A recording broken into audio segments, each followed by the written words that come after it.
Hi, Pat the Podcast Editor here. A team of overperformers is every CEO or team manager's dream. A dream that Dan and Lloyd turned into a reality here at Knowlton HQ. But it hasn't always been this way. And Lloyd explains where he started, in musical form. When I was younger, school and my early work life, I guess I was an underperformer. This sounds a bit harsh on myself, but I just really wasn't bothered about showing anyone that I could do anything. And then I'll turn things around. Now he's a millionaire. Yeah, not quite. One day. And Lloyd identifies the one major red flag you should be looking out for within your team in order to keep the culture of overperforming alive and well. If you have any personalities within your business that you need to get rid of that very quick, because that's really toxic and that will completely destroy that culture. Now, before we dive in, we'd like to take a second to thank our sponsors, Adobe Express. Adobe Express allows you to quickly and easily create standout social graphics, logos, flyers, and more on web and mobile. Click the link in the description to try Adobe Express today. Right, let's get stuck in. This is episode 132 of the Business Anchors podcast. We're just a couple of business anchors. Welcome to the Business Anchors podcast. This jingle is slightly too long. So Lloyd, how can business leaders and managers create overperforming teams? I'll tell you what, Dan, we're going to talk about this in this episode, surprisingly. Brilliant. Yeah. Overperforming teams are very important if you want to do good stuff. Yay! Good stuff. Good business terminology. But background to this. Yeah. I don't know if you've seen in the title, Dan. Yeah. From underperformer to creating overperforming teams. Oh, okay. I'm the underperformer. Is this like a This Is Your Life Lloyd special? Yeah. I'm going to do like a bit at the start that's like X Factor, the sob story. When I was 7, I got really bad grades at school. And then my gran said, "You better turn your life around, Lloyd." I don't know why she was from up north. Yeah. Or Midlands or whatever that was. So what's the background? Give us the sob story. I was the sob story. Can we put some sad music in the background of this? Go on, Callum. I guess I was doing really well. And then when I was younger, school and my early work life, I guess I was an underperformer. This sounds a bit harsh on myself, but I just really wasn't bothered about showing anyone that I could do anything. You were really good at making people laugh, though. Yes, I was actually, yeah. Good at being class clown.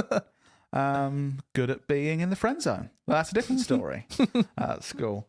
But yeah, so it was the classic, you know, Dan, but at school, our parents were just like, Dan would obviously just get A's and stuff, even though he was like going to nightclubs when he was like 13 years old and stuff. But I wasn't getting those grades, and it was always at my thing. Oh, he's got so much potential. Yeah. And all this sort of stuff. And then even in my early work life, I think I wasn't really motivated to do much or perform at a high level. And then now, this is when the music starts on X Factor. Bit of Rick Waller. Something inside so strong. Tell us, Lloyd. Oh. And now I'll turn things around. Now he's a millionaire. Yeah, not quite. One day. And now I manage a brilliant team of people that overperform, and our business outperforms traditional marketing results, and we're achieving these amazing things. I mean, like, I know we're taking the piss, but it is actually quite a turnaround from class clown, just friend zone guy that never tried at school. I remember one time. Friend zone guy. Hang on, that was not needed. Friend zone guy. I remember at one point, Dad like tried bribing you with some quite significant amount of money if you got like A's and stuff, and you still weren't motivated to try. Yeah. He was like, "So, Lloyd, GCSEs, if you get an A," I can't remember what it was, but every A you get. It's quite a lot, I'm sure. Like, at the time for a kid. I think because he knew I wasn't going to get, it's like A star, 150 quid per A star. Like, if you think as a kid, I could have made, how many GCSEs? What we did, like 12 or something like that? Yeah, I could have been a baller. Absolute baller. Yeah. But obviously, I was like, No. Nah, it's all right. I make 12 quid a week for my paper round, mate. That'll be fine. You preferred to break into the school in an evening and have a party in the sixth form lounge, or what's it called, sixth form block? common room. Yeah, I did. Is it long enough ago to admit that I broke into that type of party? Yeah, and sorry, Mrs. Clarkson. And you did a milk drinking competition. I remember that. No, and everyone's being sick. You always say this. Other people did a milk drinking competition, and it made me sick watching them. Oh, yeah. And a chili eating thing? Was that another thing? Yeah. I think, yeah. And you used to gag whenever you walked past a bird poo. I did, yeah. That was in my uni days. I was also sick one time when a bin lorry drove past because of the smell. Sick in the middle of the street in Canterbury. Anyway. Sorry, we're going off tangent here. This is your life, Lloyd Knowlton. But just giving context, obviously now our team, we've got a team of overperformers, and I'm managing that team, pushing them in the right direction, trying to support them to do things. And we want to talk about how we are managing to get to the point where we have overperforming teams within Knowlton and all that kind of stuff. So in terms of who this will be useful for, I'm interested in what you think. I think that this will be useful for founders, people who manage any kind of teams or have anyone that they work with that they need to work well with. And that could be you. Search for the hero inside yourself. That's another good song I do with that. Yeah. Basically, anyone leading or managing a team. Yeah, we're going to help. Hopefully, this really is one of those. We'd be good at putting an X Factor episode together. So right, getting into good business practical stuff. Yeah. So you went from underperformer to managing a team that's now smashing it. Yeah. Obviously, along that journey, you've made lots of mistakes. You've learned lots of things. Mm-hmm. Give us the good advice that you've learned, or the lessons you've learned, or things people can do who are looking to improve managing their team. First thing I want to discuss, which I think is a bit of a counter argument to how I think most businesses that are trying to drive forward act, and that is that more time doesn't mean better. Our team, so we rarely have anyone in our office beyond 5:15, other than sometimes me and you, Dan. Mm-hmm. And if there's a shoot on, I've noticed Tay stays late sometimes. But overall, the culture of our business is that people aren't staying late and aren't every day coming in really early and feel like they have to put loads of extra hours in. And I really think that helps teams to overperform. How? I think we encourage them to work more efficiently and in better ways so that they don't have to put more time in. I think in previous workplaces I've been to and speaking to other agencies and stuff, a lot of people don't improve the way they work and therefore try and reach their targets and what they're aiming for by just putting more time in, which I don't think not sustainable. Is a sustainable way to have an overperforming business or team. You can have an overperforming business that way, but you're going to have loads of churn of staff. Like people are going to work crazy hours for you for 6 months to 2 years and then be like, oh God, I'm leaving. Yeah. So yeah, I think it's for a leader or a manager, I think it's a lazy way to work to think, okay, we've got to do these things. So guys, we're just going to have to put the time in. I think that is, although it seems like it's not lazy as a manager, because you're like, I've got my team to, look, God, they stayed till 9:30 last night. And the night before, they stayed till midnight to get this done. And you think like, oh, we're really working. But I think it's a lazy way to manage a team. And it's not the most effective way to make sure that you're overperforming as a team and a business. I think something you've been brilliant at, which I look at and aiming for, is building a team around you of really high skilled people who you can delegate work to rather than you trying to do it all. Like we've spoken about before, traditionally I've historically tried to just do everything myself and it hasn't been useful, but you've been really good at hiring really good people and then supporting them to really improve their skills. And then when something comes in that you would normally do, you can delegate to them and then you have the more free time than you would have if you were just trying to do everything. I also think as a leader in business, the more you do that, the more you realize how much better it is. Obviously, like from a personal point of view, having people around you that are good at what they do and you can rely on is such a nice place to be leading a team of people.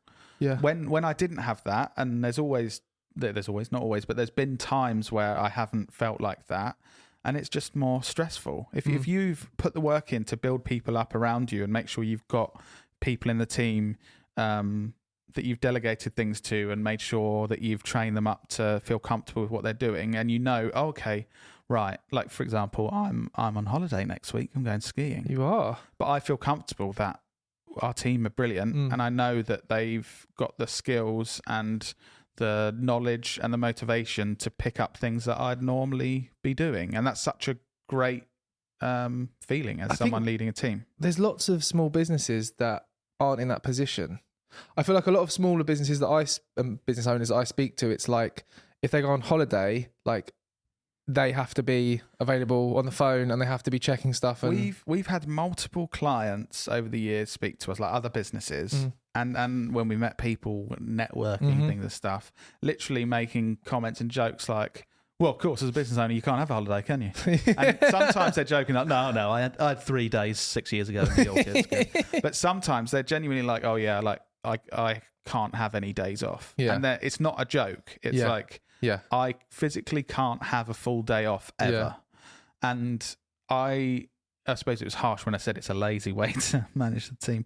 But like, I think that's because the work hasn't been done that needs to be done to ensure that it's not all on you. Yeah. It shouldn't all be on you at all times. Yeah, definitely. And I understand you've got the Elon Musks of the world where it's like, no, it is all on me and I'm never going to sleep and see my family and I'm going to change the world. But most, let's be honest, most of our businesses aren't changing the world in huge ways. I reckon you'll still sell that A4 paper if you're not involved for a week. Yeah. No offense to people that sell A4 paper.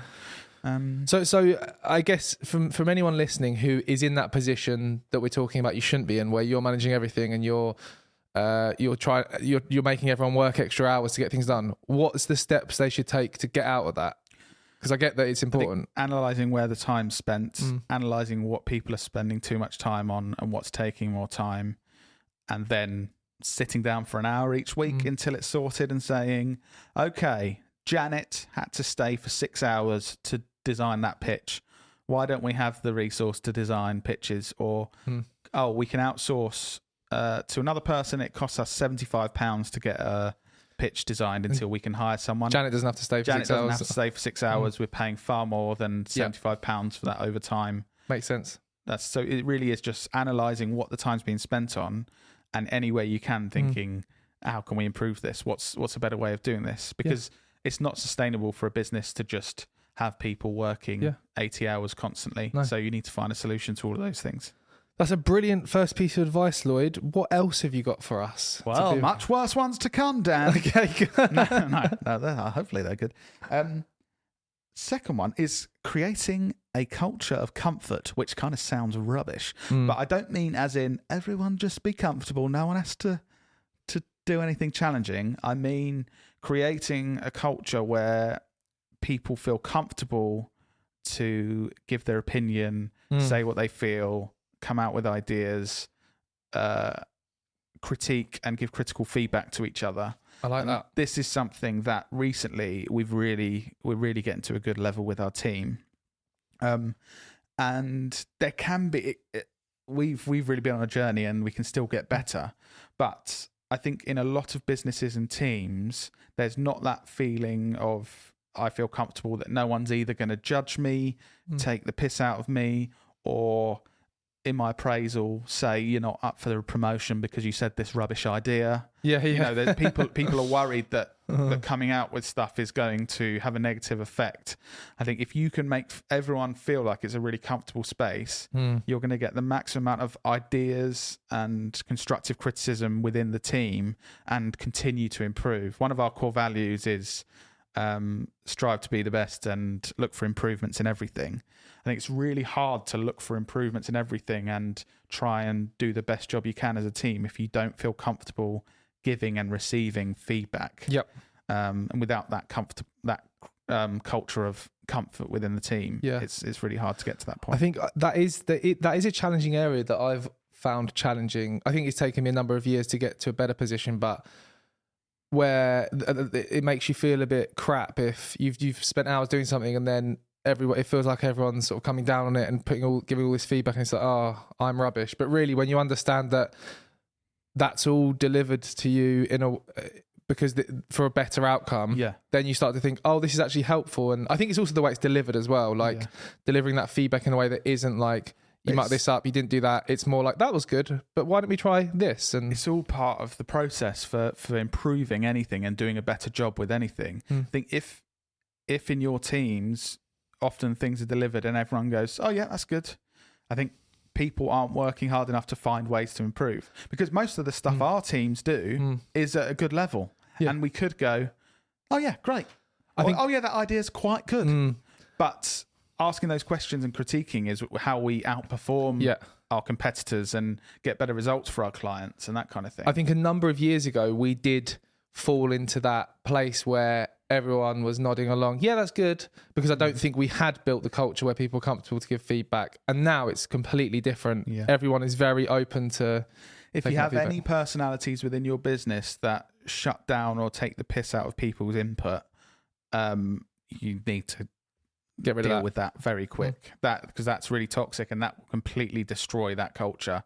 If there's just one person in that team that people feel like, oh, I don't want to speak up about this because that person will take the piss out of me, or need to nip it in the bud there, say that my idea is rubbish, or kind of disregard my input and thoughts, you've got to nip it in the bud, because that's really dangerous. And I think the great thing is when you do build that culture with your core team, when new people come in, it's so clear that everyone's comfortable. And if a new person did come in and start taking the piss out of people, it would be so clear the reaction of everyone else. And I even feel like the rest of the team would say something. It wouldn't even have to be us. Like when it gets to that point, which is a nice place to be. Yeah.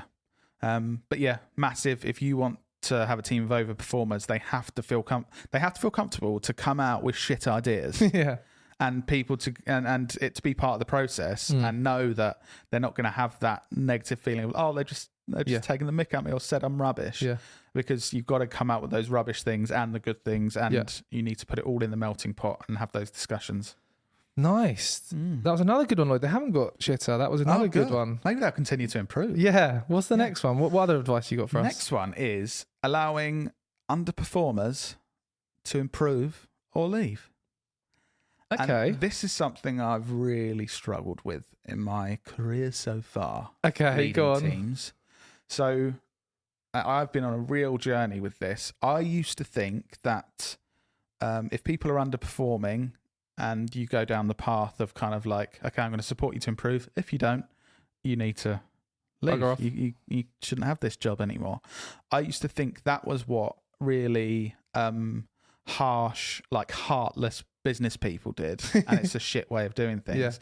And I've completely changed my mind over the last few years working through this. Tell us more. Well, the reason I thought I was like, you can't sort of say to someone, oh, this isn't good enough, you got to improve or leave. And now I've realized it's not fair on the people. If someone isn't doing a good job, whether it's because they're not bothered and motivated, so they can't be asked to do a good job, or they're just not good enough. They're not good enough, and actually maybe in a few years they'll be at the point in their career where they're good enough to do that role, but they're not now.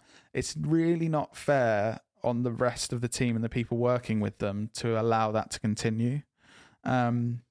Whereas previously I was like, oh no, that's out of order. And actually I've realized it's much less fair to your teams to let an underperformer continue to underperform for a long period of time. And I think a caveat here is, this isn't me saying that I'm one of those people that's like, if you're not good enough, you're fired. All right, Alan Sugar. Yeah. For the listeners, I did the pointy. That's not the thing. So caveat is 100% if people are underperforming, you have to give them the support and time to improve. That is the number one priority. If there's anyone underperforming in your teams, you support them and ask them, what do you feel you need to get to this point that's the level that you should be working at? Or are there any barriers there? So asking them those questions, and also they may not know, and it may be down to you to work that out as well, and having a look at the situation. And only if they are deciding to not put that work in to improve, or they're not able to, then it goes down the negative route of, okay, it kind of seems like this isn't the role for you, and how you manage that process. And that's a whole other HR recruitment kind of discussion to have. But yeah, I really now have the mindset it's not fair to let underperformers continue to underperform in a long period of time. I think the key point from what you've just said is that thing of actually giving underperformers the support to improve. I think the most stressful situation that I've been in my career is when there's certain expectations I should be meeting in my role, but I don't have the knowledge, experience or support to deliver those expectations, and then you're never delivering them, and then it's completely stressful when you completely fail, like I did in my previous job at Enterprise.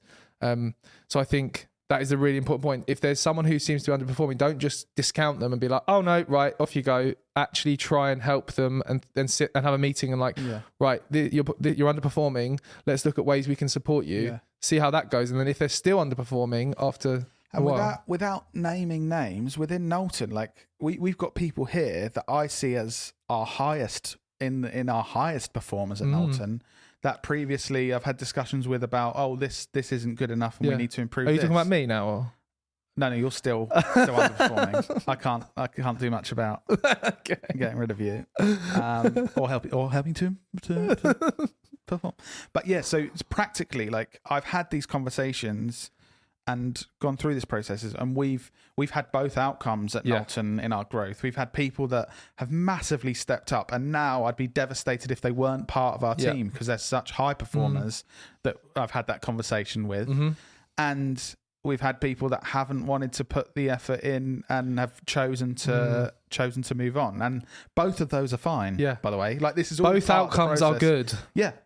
Good people stay. I'm not saying good people. I mean like good performers stay that are the right good fit, and people that are underperforming that aren't a good fit leave because they're never achieving what they should be, and it doesn't feel very nice, and then they're not going to want to stick around. And that's okay. But I think the reason this is so important, so going away from the nice emotional feelings of doing the right thing and all that kind of thing and helping people grow, the reason, with a business hat on, the reason that this is so important is if you want to have a business that's outperforming your competitors and you've got a team of overperformers, you want average and below average performers to move on to those average businesses that are your competitors. That has to happen for you to continue to have an overperforming team.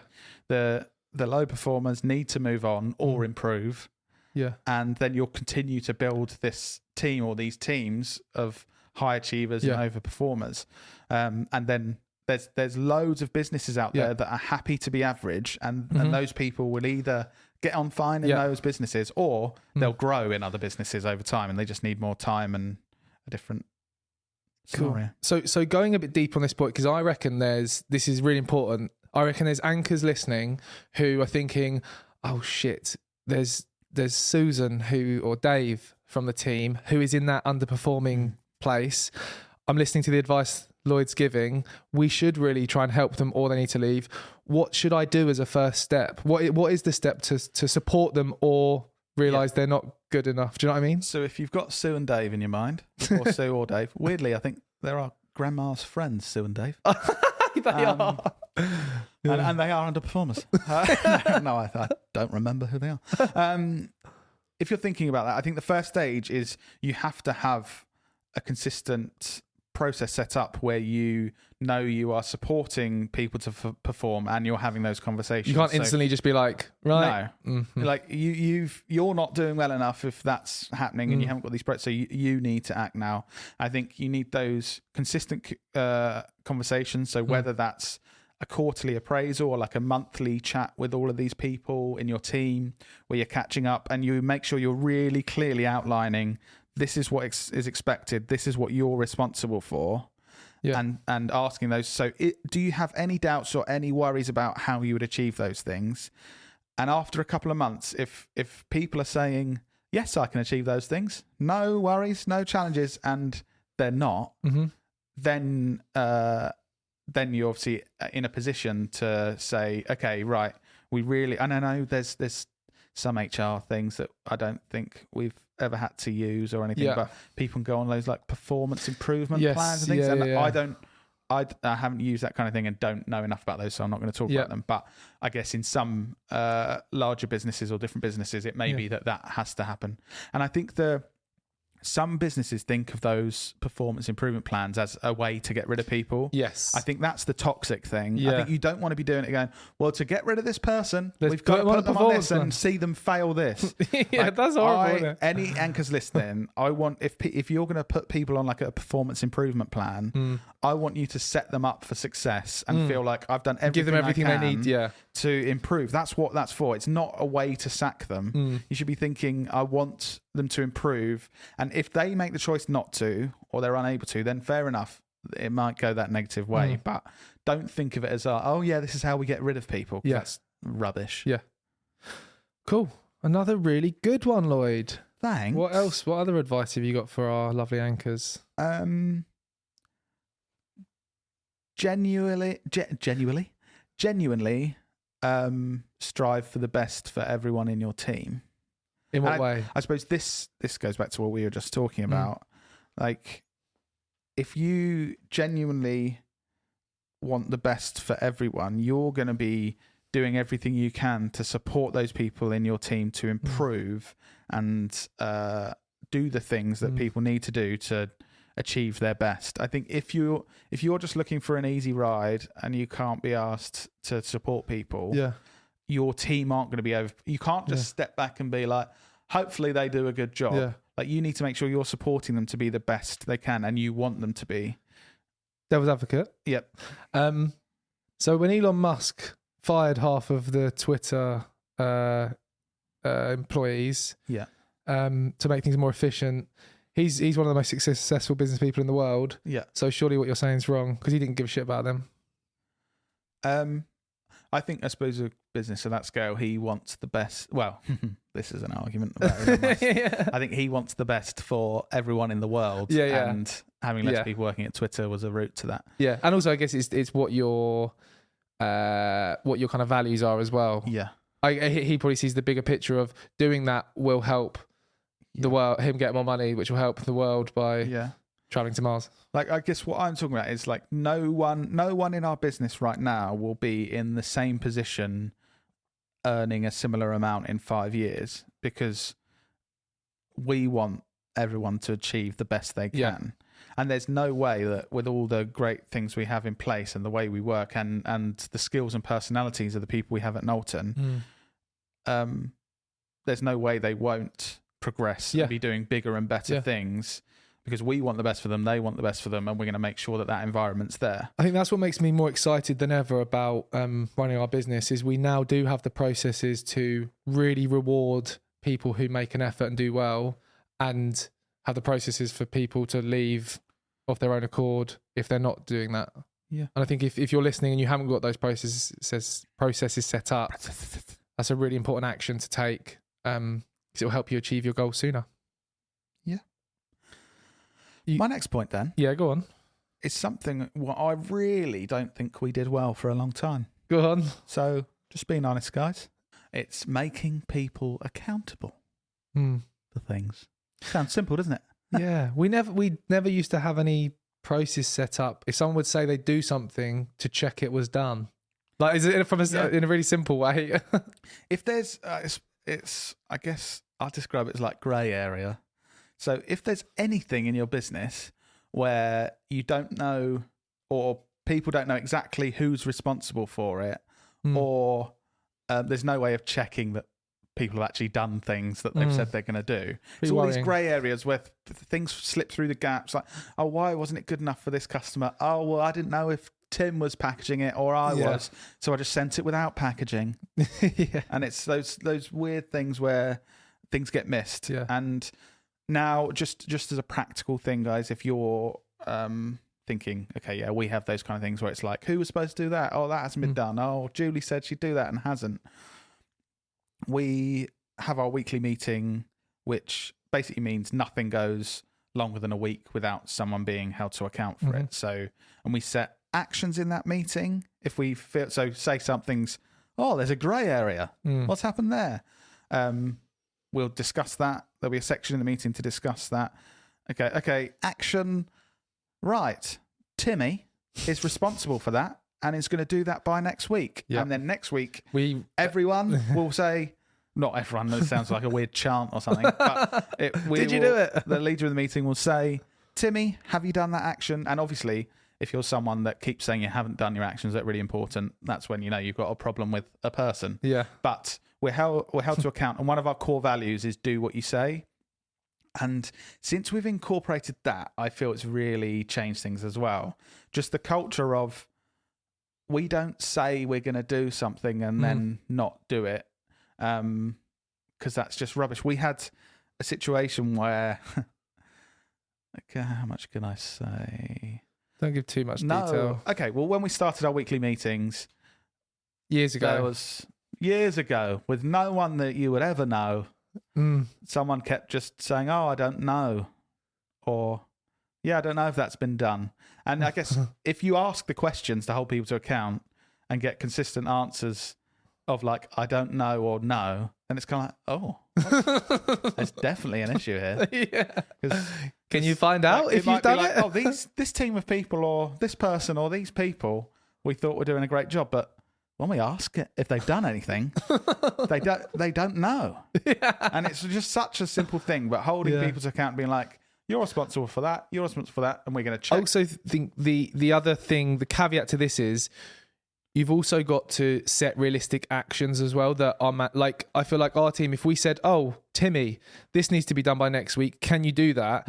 If their calendar was jam-packed full of work and they couldn't do it, then they say they couldn't do it, and then we'd have a discussion as to what, like, how can we make this happen, rather than just saying yes, I can do it, and then knowing that there's no time to do it. And that's that culture of comfort that you need as well. Yes. So if I say I'm leading a weekly meeting and I say, Timmy, okay, that hasn't been done, so action, Timmy, by next week you need to do that. Timmy needs to feel comfortable if he's at full capacity and is working hard on other things and knows he won't have time, that he says, oh, Lloyd, I really think that's going to be a challenge because Timmy's voice didn't sound like that. Oh, sorry. Oh, Lloyd, I really don't think that's realistic expectations because I haven't got enough time because I'm working on that project. Right, yeah. And then say, oh, yeah, okay, that's completely reasonable, Timmy. Right. Can someone else take this action? Yes. Or can we set this action for 2 weeks' time for you, Timmy? Yeah. And so you have the conversation. Everyone feels comfortable. But by the end of it, there's an action for someone that has the time and the skills to do whatever needs to be done. And they're held to account for that. Yeah. It's just so simple. And obviously, a lot of people leading teams are probably thinking, well, of course, you need to make it clear who's responsible. But I think you'd be surprised how often this isn't a thing. And even if you think it's sorted, your teams are kind of like, oh yeah, so who needs to do that? Is it me or you or Timmy? Oh, it's me. We also kind of learnt this simple tip, but there's lots more to it, from the Entrepreneur's Operating System. There's a really good book called What the Heck is EOS that I recommend getting. And this, having a weekly meeting structured in a certain way, is part of ensuring people are made accountable. We also did a podcast episode on this if you look back through our podcasts. And we're not actually as structured as it kind of lays out in that book. But I think in those meetings, there's literally a section where if someone is supposed to have done something or said they will and haven't, there's a process of, so like Sue would say to Timmy in that section, oh, Timmy, I think we need to discuss as a group this thing because it hasn't been done. So we need to understand what challenges there are that we need to overcome to get that done. So it's like creating that space where you can have those discussions and make sure you overcome those issues rather than it just being an ongoing thing. And I also think the good thing for the business is, even myself and Lloyd included, no one wants to come to that meeting in front of everyone. And when it gets to your thing that you're supposed to have done, say, I haven't done it. I don't know why I haven't done it. So it encourages people to actually do what they're saying they're going to do. Next one, fluffy one. Ready? Give people hugs. Positive vibes. Oh, wow. No, honestly, this is going to be, there's detail behind it. Yeah, go on. And I'll give an example in our business so you understand what I mean by this. So we now sort of try and shout about great performance and things that people do well. And we so much that we've actually created it sounds fluffy, but honestly, it's really nice, a gratitude box that people basically use to write notes to thank people or give people a shout out for stuff that they've done. Anonymous really well. notes. Anonymous notes. And And then in our weekly meeting, and this might be your weekly team meeting you have or whatever you do, whether you have a team of 50 or 3 people, then they're read out, and it's just quite often it's, oh, well done, Timmy, you've smashed that project. Oh, thanks, Sue, you really supported me on this and it wasn't part of your job, so really appreciate that. Oh, team whatever, you did really good and really helped me achieve this thing. Thank you. Or like last week, our marketing manager saying how brilliant I am at managing her and supporting her. Yes. You know. Yeah, Dan got one note, so he was very proud of that one. But yeah, that was a thing. And these things might sound fluffy, but it all helps to build that culture where everyone feels comfortable to... I suppose you feel more comfortable critiquing each other, and when things haven't gone as well, if you know that, oh, well, I mean, last week, Timmy really thanked me and said I did a great job on that. So I feel a bit more comfortable than if he was constantly like, You're shit. You're shit. Yeah. You're doing this badly. And it's just a really nice, it's a lovely thing to do. And you all feel nice and happy. And really, as people, we don't say thank you enough. And we don't, you feel like, oh, that was good that they helped me with that. Yeah. But a lot of people don't actually say it. And it feels great when you say it to each other. It does. Totally agree with that. And yeah, I just really think if you want to have the highest performing teams, you need people to be feeling happy and supported and grateful like that. And it gets overlooked by nearly all teams. It makes a huge difference in people. You can tell people actually don't hate coming to work. Yeah. Which is good. Yeah. What else you got for us? Anything else? I've got a final point, Dan. Go on, give us your final point. Really simple one. And something I've experienced the negative side of it not happening in the past. Give people the support they need to be high performers. By doing what? Loads of stuff. Shall I give you some details? Yeah, go on. That was very generic. Quite often business leaders have high expectations, but when it comes to their teams then saying, okay, right, you, for example, let's give an example for us. I'll give an example for using Tay, who's behind the camera. Okay. It's sort of thing that normally happens within our business. I'll give feedback on a certain scene that's been shot, and I'll say, oh, that looks really cool. There's the look of that shot. Do you think that could be better because of this, this, and this? And then Tay might say to me, yeah, I think it could be better. I think we need to spend £600 on this lens, and I would need 3 hours to practice how I use that in that kind of shot. And then I think it could be better. And if you're the sort of leader that doesn't give them the support, you go, no, just make it better, mate. Like this is simplifying it, but I saw this in previous jobs where people asked to improve, and then the really good people are being asked to do it would say, great, yeah, I found a way we can do that. Yeah. We need this, this, and this. And they go, no, just do it. And it's like, this doesn't make sense at all.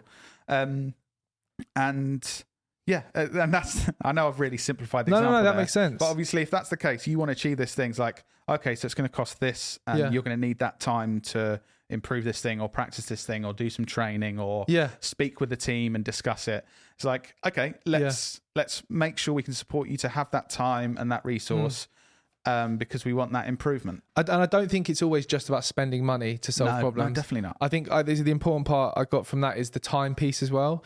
Yeah. One of your team may say, yes, I can improve this process I'm doing, but I need X amount of hours to do some learning online and figure out this new way of doing it. Then I can apply that. Yeah. I think that's another way we're making improvements to our post-production department at the moment. So the non-video people, editing and color grading and all that once you've shot stuff. And our post-production manager said, right, I really want to improve these things, and said, I think I'm going to need probably a week in this month, carved out to improve all these processes. Makes sense. And to me, that's someone saying, I want to improve things and make this business better. I need 5 days. Yeah.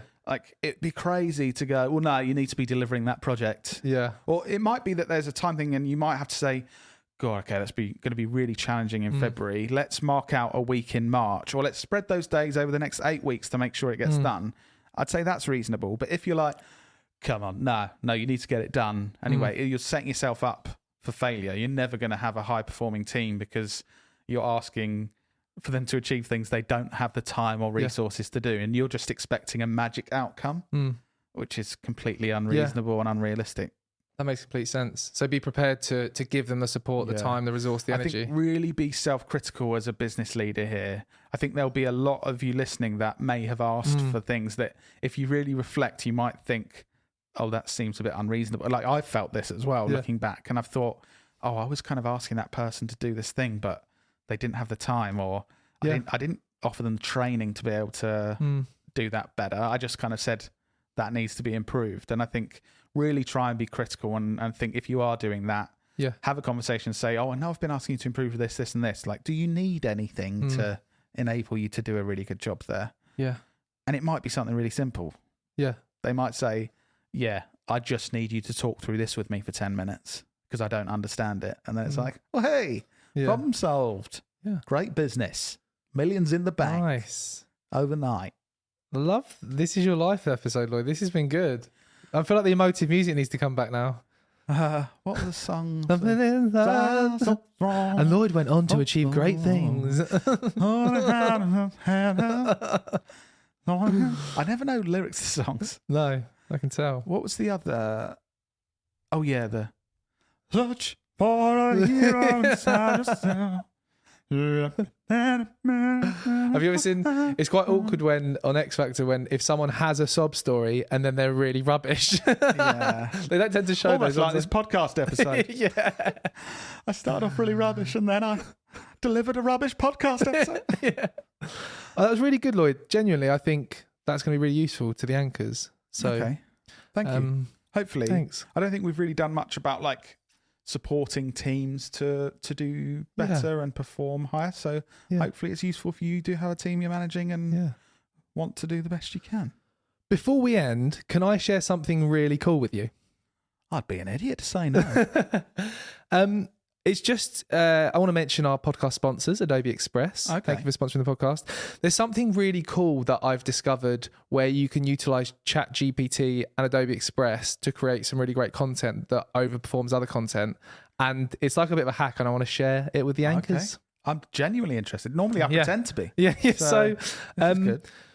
So last episode, we talked about scary AI tools that are completely changing the game. And one of them that we spoke a lot about was ChatGPT, which is a really cool tool, which is like Google on steroids. I mean, go and listen to that episode if you want some really practical ways that you can use ChatGPT.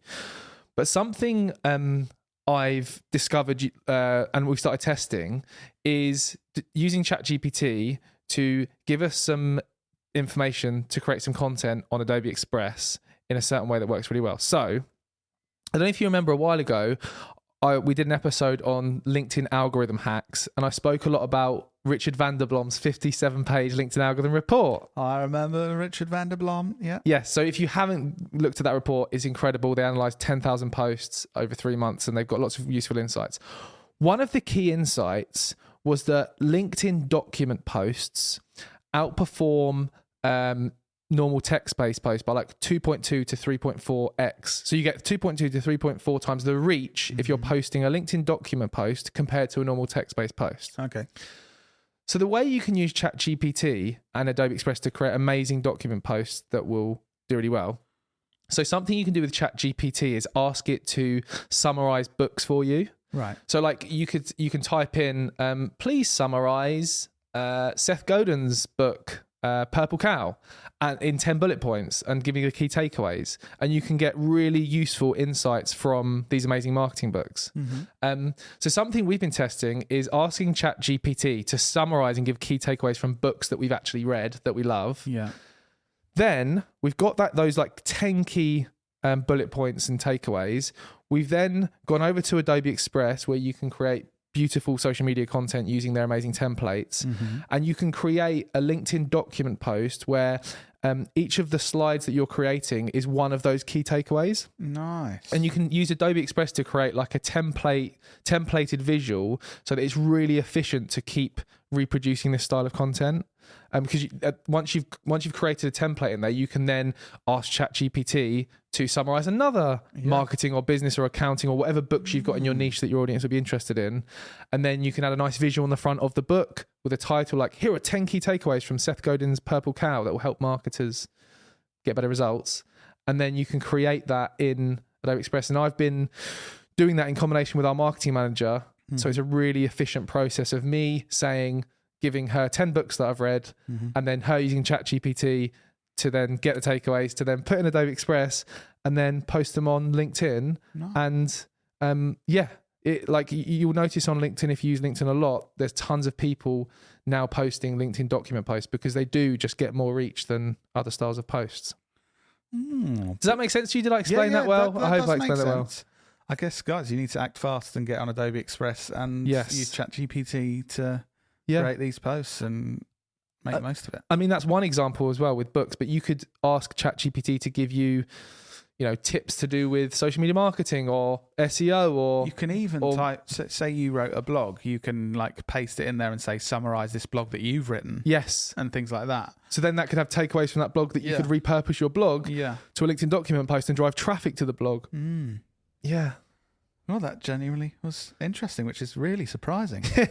There's also, if you want to try Adobe Express, you can try it for free. There's a link in the description of this podcast. So give that a click and go and give it a try. Nice. Thanks, Adobe Express, for sponsoring the pod and being a good tool. Thank you. You've been a good tool as well, Dan. Thank you. Appreciate that. Yeah, go and try Adobe Express and we'll see you in your ears next week.